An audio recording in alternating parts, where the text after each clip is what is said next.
नमस्कार साथियों।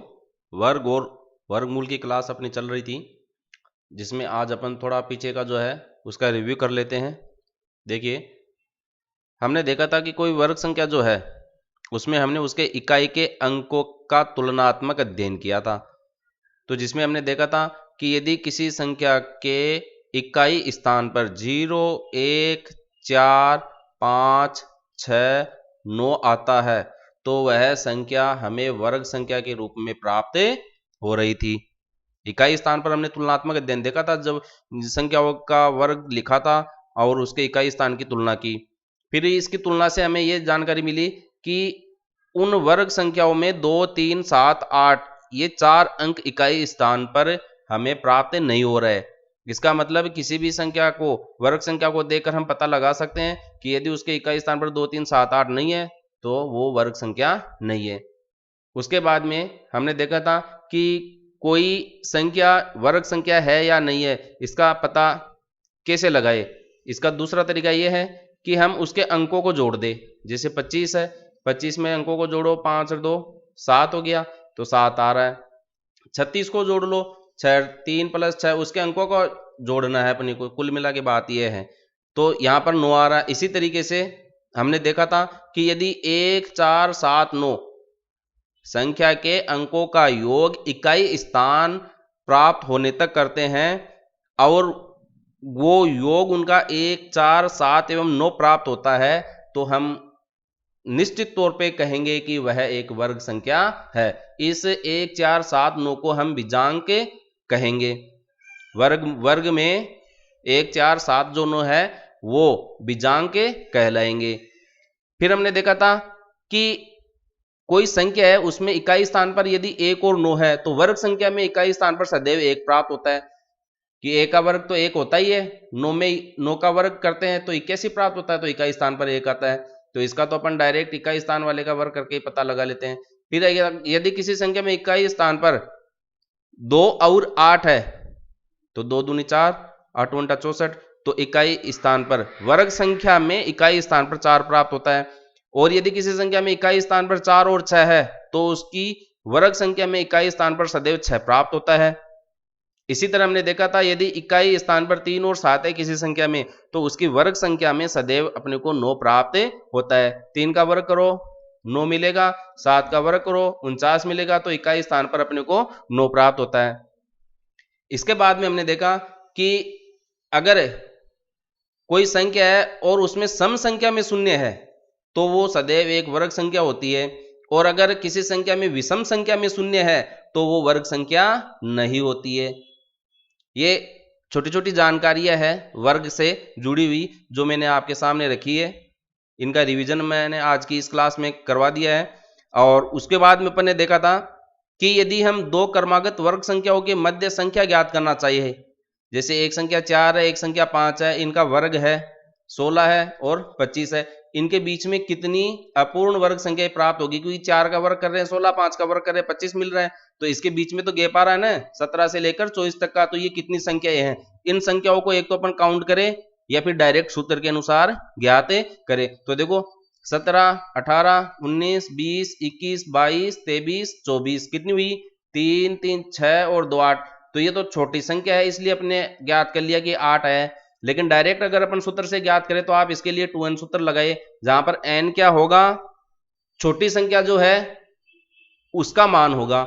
तो 4 रखो n की जगह, 2 2 4 दूनी 8, ये देखो 8 आपको डायरेक्ट, इसके लिए मैं पीछे आपको डिटेल में समझा चुका हूं। यदि दो पूर्ण वर्ग संख्याओं के मध्य अपूर्ण वर्ग संख्या का पता लगाना है कि कितनी अपूर्ण वर्ग संख्याएं हैं तो 2n रखो, n इसमें छोटी वर्ग संख्या का मान होगा। अब आगे अपन आज देखते हैं नया टॉपिक, विषम संख्याओं के योग से वर्ग संख्या प्राप्त करना। देखिए गणित क्या है, जादू है, पूरा का पूरा जादू है। यहां पर आप जादू कर भी सकते हैं और सीख भी सकते हैं। तो यहां अपन पूरा जादू ही देख रहे हैं कि देखो गणित में जो अपन संक्रियाएं करते हैं अलग अलग तरह की, तो हमें किस तरह की रोचक जो संख्याएं हैं वो प्राप्त होती है। उसी तरीके से वर्ग में आज अपन दूसरे जादू की बात कर रहे हैं। देखो विषम संख्याओं के योग से वर्ग संख्या प्राप्त करेंगे। इससे पहले अपन क्या कर रहे थे, संख्या को स्वयं संख्या से गुणा कर रहे थे, अब देखो कैसे प्राप्त करेंगे। विषम संख्या हम जानते हैं कि 1, 3, 5, 7, 9, 11, 13, 15, 17 इस तरीके से आगे होती है। और सीधी सीधी बात करूं, अगर किसी संख्या में 2 का पूरा पूरा भाग चला जाता है तो वो एक सम संख्या है, और अन्यथा विषम संख्या है। जिसमें 2 का पूरा पूरा भाग नहीं जाता है वो एक विषम संख्या है। तो इन किसी भी संख्या में आप 2 का भाग देकर देख लीजिएगा, नहीं जाएगा। तो यहां पर देखो मैंने क्रमशः हर पंक्ति में विषम संख्याओं को लिखा है।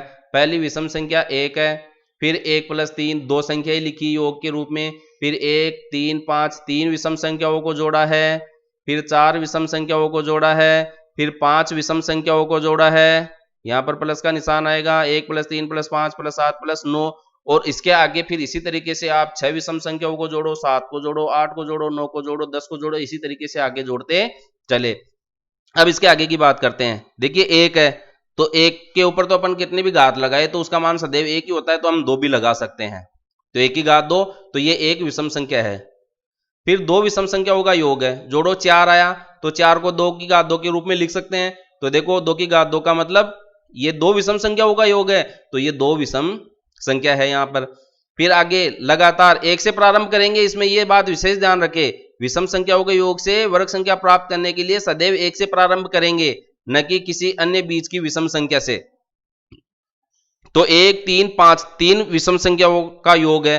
4 तो यहां तक प्राप्त हो गया, 5, 4, 9, तो 9 को 3 की घात 2 लिख देंगे, तो 3 विषम संख्याओं का योग।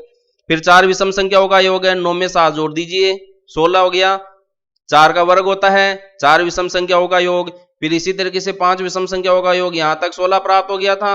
अब इसमें 9 ऐड कर देंगे 25, तो 25 का मतलब 5 की घात 2 गया। इसी तरीके से आप 6 विषम संख्याओं को जोड़िए।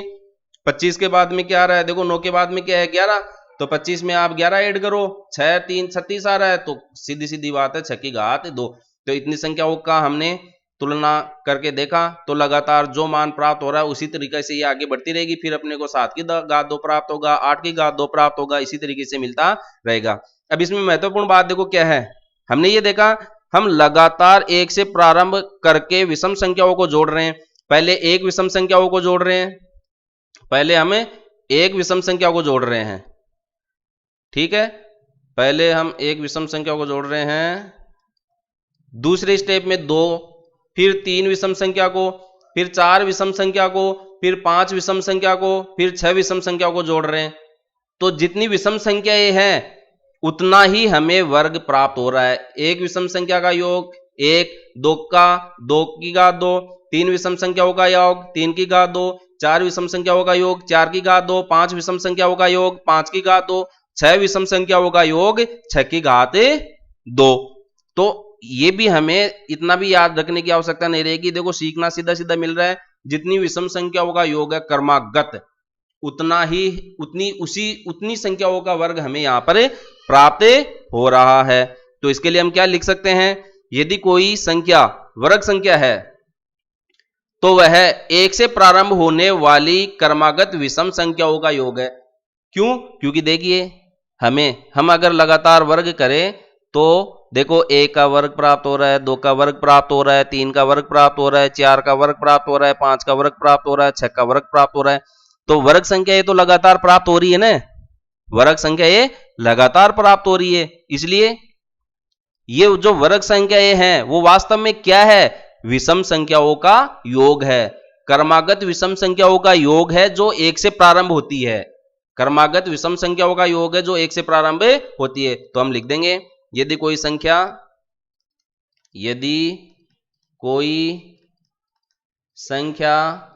वर्ग संख्या है तो वह 1 से प्रारंभ होने वाली क्रमागत विषम संख्याओं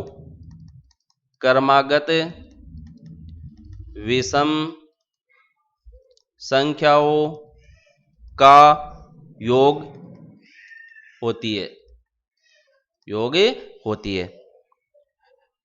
तो देखिए इसके आगे हम अगली क्लास में और दूसरी इसकी रोचक बात होगी उस पर चर्चा करेंगे। आज की क्लास में इतना ही काफी है।